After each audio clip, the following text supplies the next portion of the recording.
Communiqué de la Présidence de la République. Le Président de la République, Son Excellence M. Alassane Ouattara, a procédé ce mercredi 21 janvier 2026 à la signature d'un décret portant nomination de M. Robert Mambé-Begré en qualité de Premier ministre chef du gouvernement. Le Président de la République demande au Premier ministre Robert Mambé-Begré de lui proposer un gouvernement dans les meilleurs délais. Fait à Abidjan le mercredi 21 janvier 2026.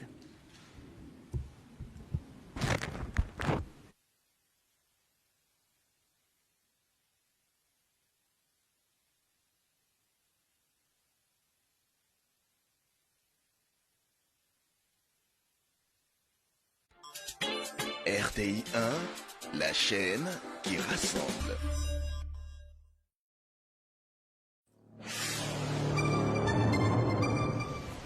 Oh. Allô? Oui, bonsoir, le grand maître.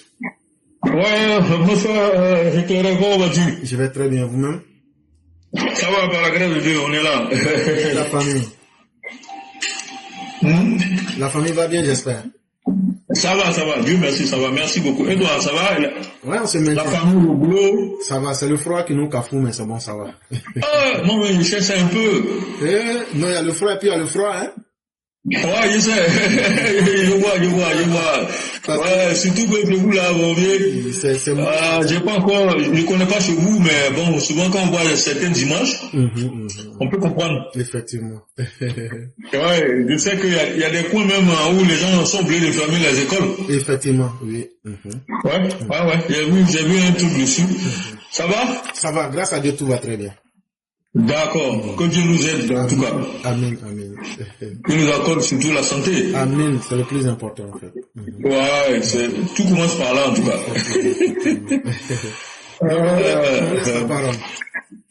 Merci beaucoup, Éclaireur. Merci. Bon, Éclaireur, je vais commencer par aborder très rapidement. Je sais que j'ai 10 minutes, mais t'en fais pas. Je vais respecter les 10 minutes. Il n'y a pas de problème. En ce qui concerne la nomination de Begré Mambé, je vais lire quelque chose, je suis tombé dessus sur une page Facebook, mais c'est pas long, c'est juste un petit post.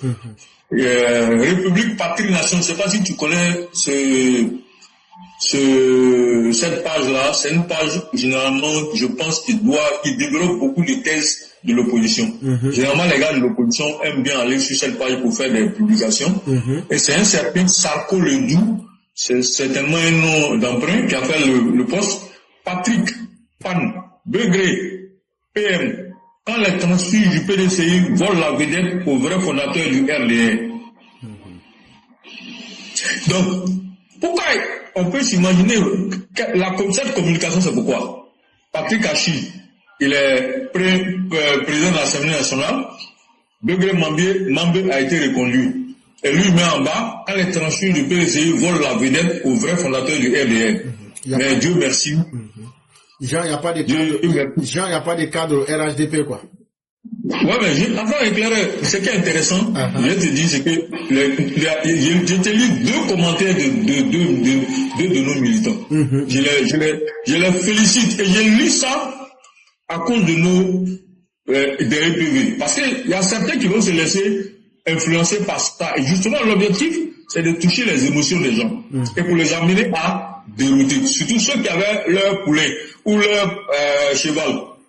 C'est-à-dire ceux qui espéraient que ce soit Cavagnale, ceux qui espéraient que ce soit même TBO, ceux qui espéraient que ce soit quelqu'un d'autre, et ainsi de suite. Pourquoi on a reconnu Begré Mambé? Il y a des gens qui ne comprennent pas. Il y a je dirais pas des protestations, mais il y a un peu il y a des langages, des gens qui sont un peu contre. Mais je lis rapidement. Un certain Kefari Traoré, il dit, même le Prado vient du PDCI, comme tous les autres. Seulement que d'autres ont quitté le PDCI avant d'autres. Donc, rien ne gêne personne au RAGP. Chez nous, dès que tu deviens RAGP, tu as les mêmes droits que celui qui était là. Et c'est comme ça qu'on construit un pays. Et c'est, d'après les Djoula, avec ces 80 ans. Il a très bien parlé. Il a compris justement que le poste que le monsieur est en train de faire, il veut créer la zizanie. Deuxième commentaire. Le gars, un autre dit, un certain JM Bouessé. Les fondateurs du RDR sont tous des transfuges du même parti. Il y a eu de nouvelles vagues de départ des militants du parti octogénaire et le RADP est ouvretiste. Donc, vraiment, comme pour dire, so what? Et pourquoi? Quel problème ça pose? So why? Pourquoi ça pose un problème? Ça ne pose pas de problème au RADP. Ce sont les militants RADP. À partir, même si tu es arrivé aujourd'hui, que tu es important pour le président, qu'il a besoin de toi, tu peux te mettre en mission. Il va te mettre en mission. Aïe. Non, on va dire non. Comme il n'est pas militant des premières heures, ou bien il n'était pas là quand on a créé RDR, donc on n'a pas le nommé. Aïe. On ne réfléchit pas comme ça. On veut construire un pays. On veut construire un parti. On veut construire un pays. C'est ça qui nous intéresse. Donc, chers frères militants RHDP, ne tombez pas dans les émotions. Vous savez, en politique, là, quand on est humain, les émotions, quand il y a un événement politique, il y a d'abord les émotions. Ça c'est normal. Ça fait partie de l'homme. L'homme, on est comme ça, c'est humain. Je vais vous demander d'appliquer l'intelligence émotionnelle, mais c'est difficile, je le reconnais. Sauf que, souvent là, laissez passer vos émotions, et puis posez-vous la question, pourquoi le président a fait ça? Que de vous penser de rester attaché à vos premières impressions qui généralement sont issues de vos émotions. Moi, je ne suis pas avec le président Ouattara, je ne suis pas politicien, je ne suis pas sur le terrain, je ne suis pas député, je ne suis pas ministre, je ne suis pas conseiller du président, je ne suis même aussi très loin des cercles du pouvoir. Mais comment moi j'ai pu insister sur cette hypothèse? Éclaireur l'a dit. Il y a quelques jours, je crois, c'était dimanche. Je l'ai dit, moi, si on me demande mon avis, si moi je peux donner conseil au président Ouattara, j'ai lui dit de reconduire Bégré Mambé. J'ai même dit 2 ans. De 2026 à 2028, pour ne pas griller son défunt. Pour ne pas griller son successeur à la primature. Parce que la primature, là, les gens oublient. La primature, c'est pas là-bas que se décide la politique de la Côte d'Ivoire. Mais la primature, le premier ministre est sur le terrain. S'il est efficace, son aura politique peut prendre booster. Mais s'il est inefficace, son aura politique peut prendre un coup. Donc, si tu veux préparer un bouffet, ne le précipite pas pendant 5 ans au poste de premier ministre. Tu vas l'exposer. C'est dangereux. Si la politique du gouvernement, là, c'est décidé par le président de la République, c'est la clé de voûte, c'est lui le véritable pouvoir exécutif, là, c'est le président de la République. Le premier ministre, là, retenez une chose, hein, il a comme, excusez-moi, je ne veux pas être méchant, il a comme un instrument dans la main du président. C'est son ingénieur. C'est lui qui lui dit, bon, voici l'œuvre, j'ai déjà conçu. Voici le plan. Voici les objectifs à atteindre. On doit construire, par exemple, d'ici, je sais pas, 1 an ou 2 ans, il faut qu'on fasse tel niveau. C'est un étage qu'on est en train de construire, c'est un building. Mais d'ici 2 ans, d'ici 1 an, il faut qu'on construise, par exemple, au moins 2 ou 3 niveaux. C'est un exemple que je prends. Donc le Premier ministre, lui, sait comment il va faire pour arriver là-bas. Et le président lui donne la feuille de route. C'est pas le Premier ministre qui envoie la feuille de route. Ou le président peut lui dire, voici les grands canevas, propose-moi une feuille de route. Le président regarde et puis il valide ou il l'invalide. Ou le président lui donne. C'est comme ça, c'est pas le Premier ministre qui décide. Dans la constitution ivoirienne, là, le Premier ministre a un rôle, c'est pour décharger le président. Il fait le travail de terrain. Vous comprenez que Bégré Mambé, là, selon moi, je vais donner 3 hypothèses à peu près, selon mes premières réflexions qui ont fait que le président Ouattara a pris le premier ministre Bégré Mambé. Il y a d'abord la stratégie dont j'ai parlé. C'est peut-être ça, ça peut ne pas être ça. Mais il faut voir aussi, il faut faire une autre lecture, parce qu'on est dans les conjectures, on ne sait pas où. Voilà. Donc, l'une des premières raisons, l'une des premières hypothèses qu'on peut dire, c'est qu'il y a une certaine stabilisation que le président veut faire d'abord avant de recomposer quelque. le terrain politique, afin de redistribuer les vraies cartes politiques. Donc on est dans une période de transition. Et comme le Degré Mambé, et le Clore l'a bien dit, a déjà fait preuve d'efficacité. Il ne faut pas oublier, hein, c'est en 2023 on l'a nommé en pleine, juste avant la CAN. Et on sait quel était le problème. Et on sait quelle solution le monsieur a trouvé. Tous les chantiers qui traînaient là, quand on l'a nommé net, il a mis le pied à l'étrier. Et on a vu que tous les chantiers qui traînaient avancent. Donc, Degré Mambé, c'est un nom de terrain. Et puis, excusez-moi, Degré Mambé a créé une sorte de consensus entre les... C'est sinon. C'est aussi, dans la géopolitique là, Degré Mambé joue un rôle très très important. On appelle ça, c'est un tampon politique. Faut pas l'oublier, hein. Les gars, les symboles comptent beaucoup en politique.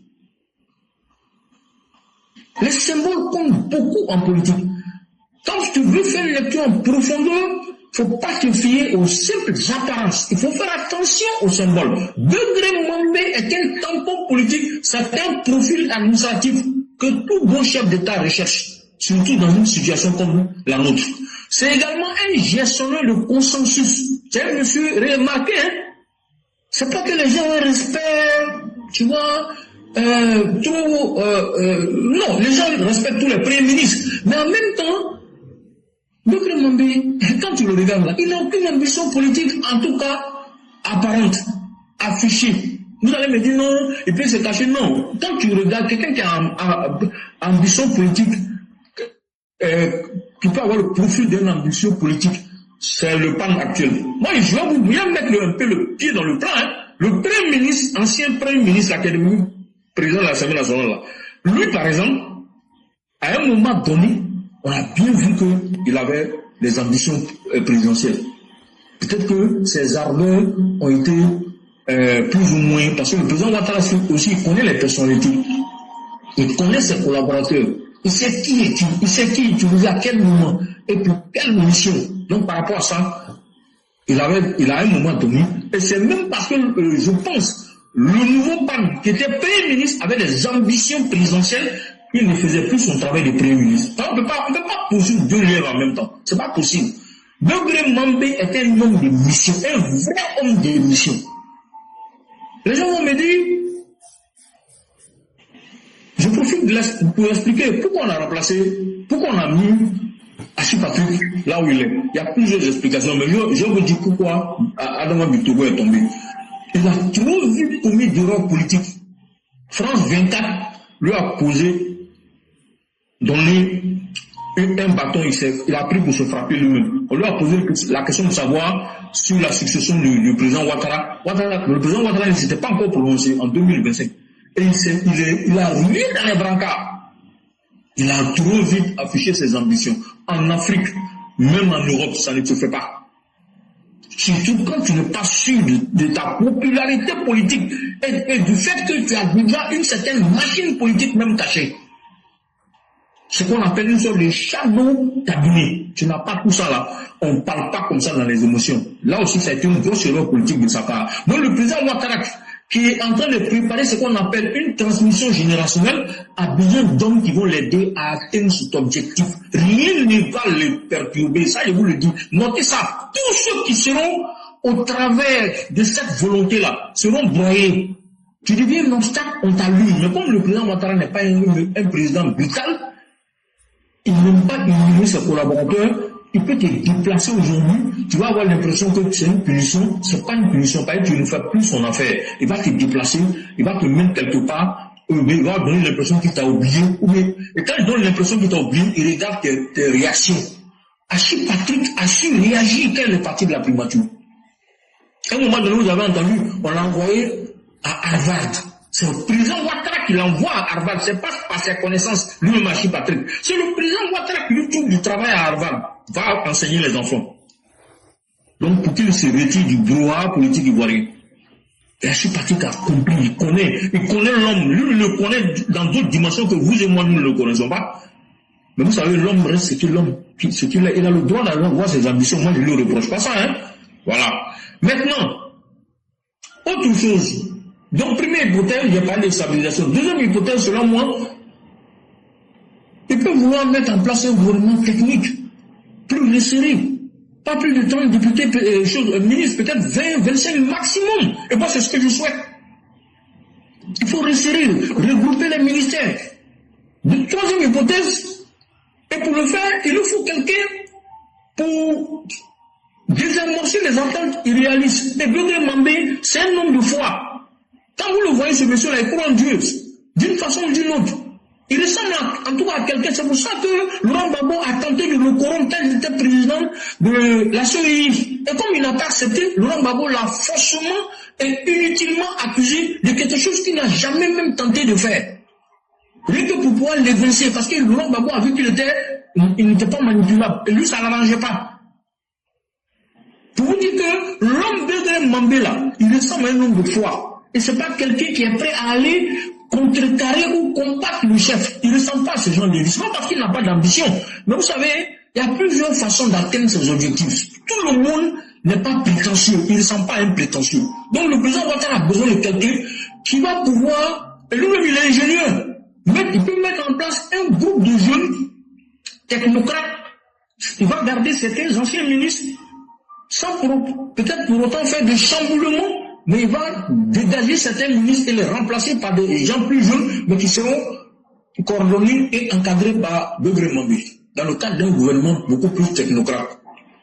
Troisième hypothèse, préparation d'une séquence plus large, où il va peut-être procéder à un bouleversement plus profond.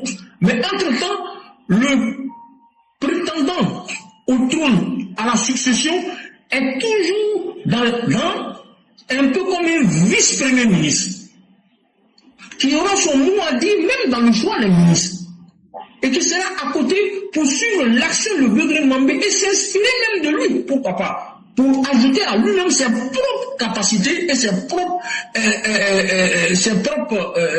on va dire, compétences.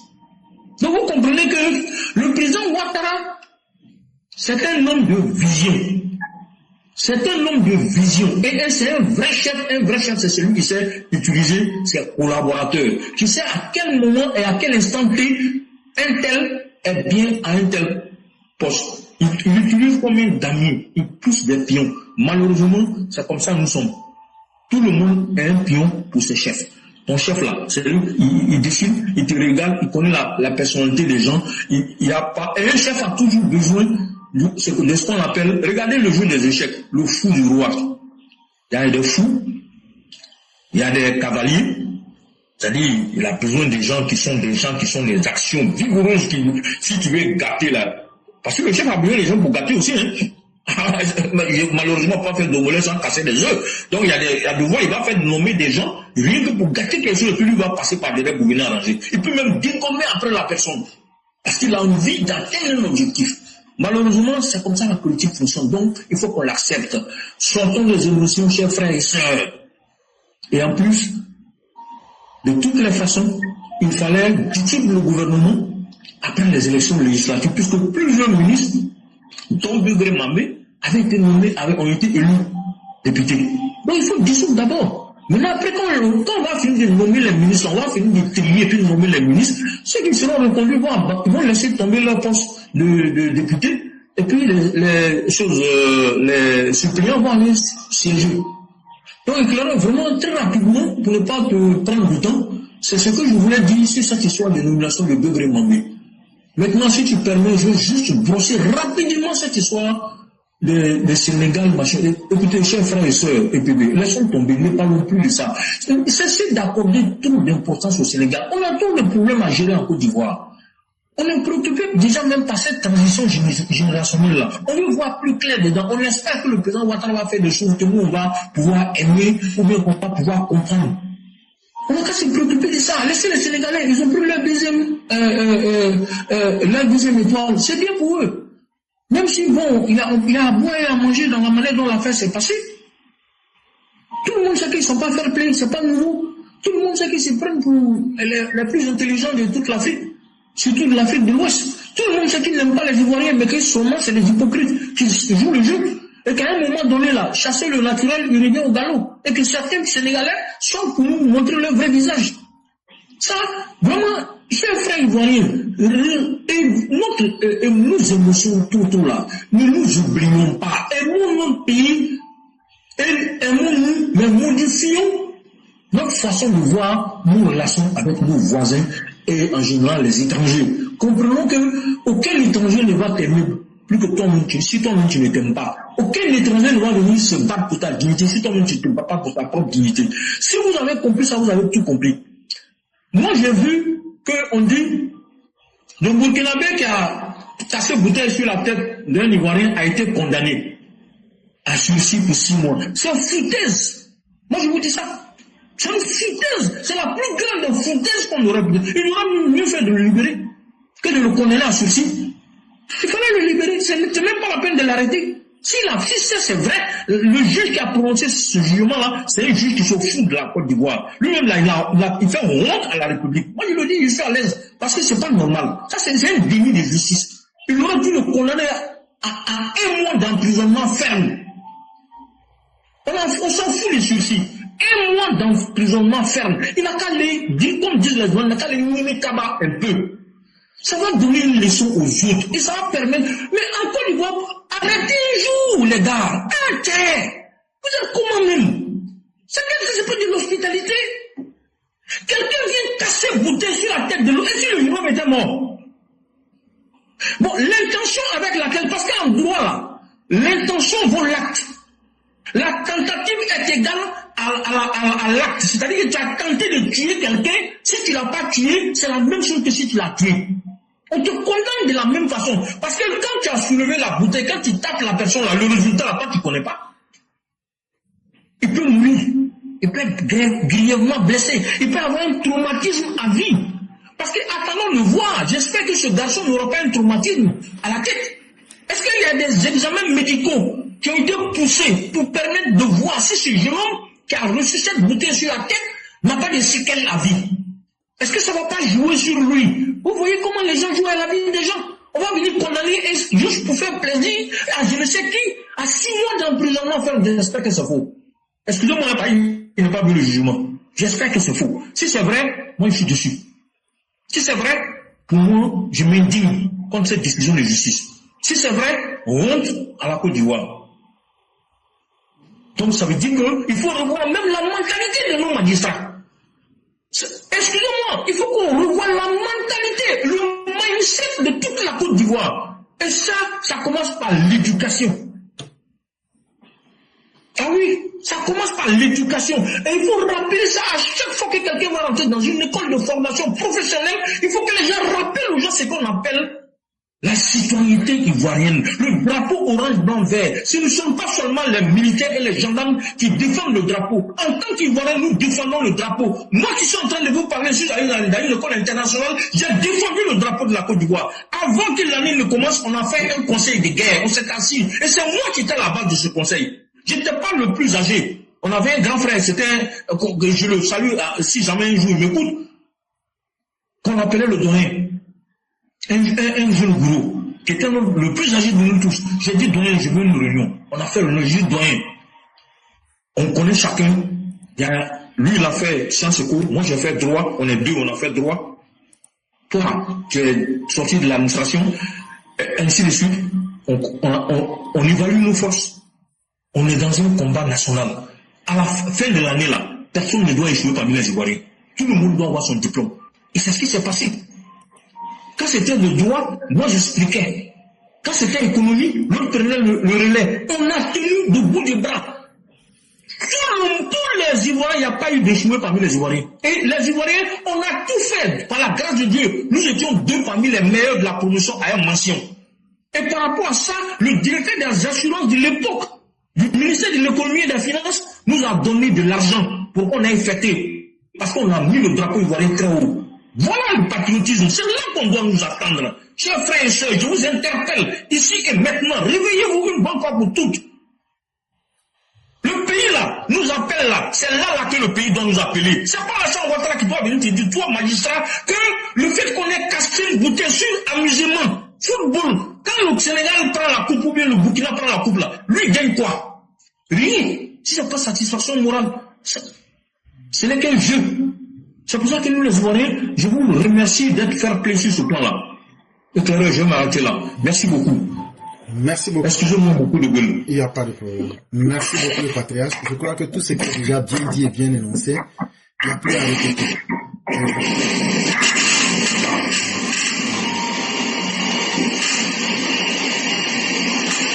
Allô?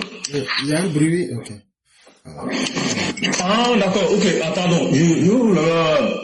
je faisais du bruit, moi, attends, je vais tout couper, c'est bon. C'était pour vous dire d'aller à la conclusion directement. D'accord, ok. D'accord, vraiment, chers frères et chers sœurs, je suis désolé, hein, je me suis peut-être laissé un peu emporter. J'espère que j'ai pas été excessif dans mes derniers propos concernant cette histoire. Je me suis peut-être, mais souvent c'est nécessaire. Excusez-moi, mais je pense que on a besoin de s'interpeller. On a besoin de se dire les quatre vérités, quelquefois pour avancer. Je souhaite que nous puissions prendre plus conscience que nous avons un pays à défendre. Vous avez vu comment les Sénégalais se comportent. C'est pas parce qu'ils aiment leur pays plus que nous aimons notre pays, hein. Mais eux là, ils sont prêts à s'humilier. Ils sont prêts à vandaliser pour leur pays. Je ne demande pas parce que nous fassons forcément la même chose. C'est pas ce que je demande. Mais je voudrais que nous prenions conscience que rien ne peut être plus important que la Côte d'Ivoire. La Côte d'Ivoire est au-dessus de nous. Alassane Ouattara nous l'a démontré. Il a laissé la direction générale adjointe du FMI pour venir s'humilier dans la gâteau. Rien que parce qu'il a par amour pour la Côte d'Ivoire. Il est vieux à son âge, il a 84 ans. Par amour pour la Côte d'Ivoire, il continue de tenir la barre. Il aurait pu dire, non les gars, si fatigué, faites du pays ce que vous voulez. Moi, j'ai donné, c'est bon, je laisse tomber. Mais ne le fait pas. Donc, ce sont les exemples que nous devons suivre.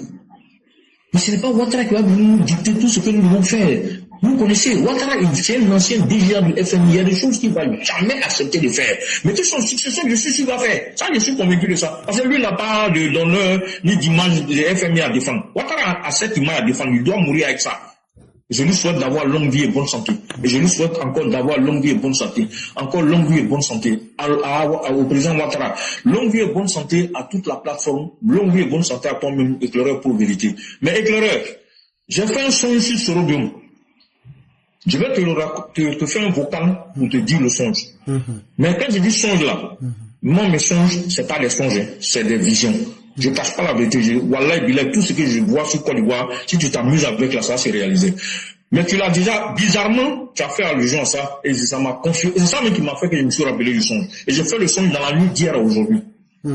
Voilà. Quand il y a quelque chose que tu as vu sur les souris, j'ai vu, c'est clairement ce que j'ai vu dans le songe.